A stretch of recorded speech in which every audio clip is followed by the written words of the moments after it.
चलिए प्रमोद जी, ठीक है, चलिए इसका जवाब ले लेते हैं।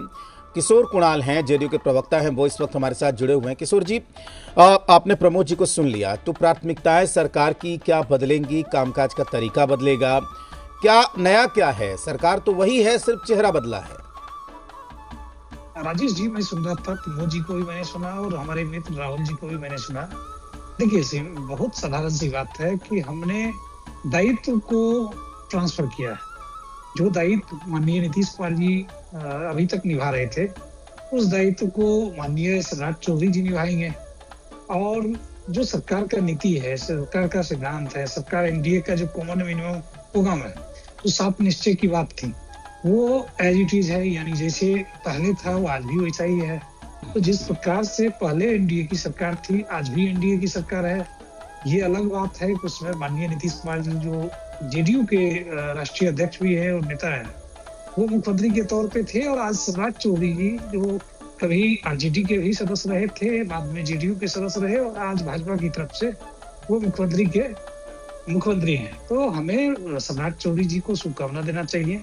और जाहिर सी बात है कि जब कोई व्यक्ति पद को प्राप्त करता है, तो उनकी इच्छा होती है कि वो अपने तरीके से शासन और प्रशासन को चलाए, और इन चीजों को सम्मान दिया जाना चाहिए। इस तरह की बातों का, जो भी उन्होंने 5 पॉइंट्स की बात हो या 10 पॉइंट्स की बात हो, निश्चित तौर पे इन सारी बातों का सम्मान दिया जाना चाहिए, सम्मान किया जाना चाहिए। और आने वाले समय में जरूर देखा जाएगा, क्योंकि मैं समझता हूँ कि बिहार की जिस गति से बढ़ रही थी, जिस गति से बिहार में विकास का पैमाना देखा जा रहा था, तो बिहार की जनता भी बहुत ही कौतूहलता के साथ सम्राट चौधरी जी का पारी देखने के लिए आतुर है।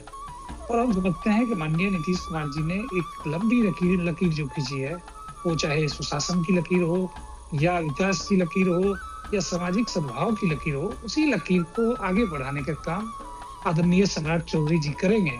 जैसा उन्होंने कई दफे अपने स्टेटमेंट में, अपने, आज मैंने देखा हूँ आईपीआरडी का विज्ञापन भी, तो उन्होंने निश्चित तौर पे नीतीश कुमार जी के कार्यों को भी आगे बढ़ाने का प्रण स्थापित किया है।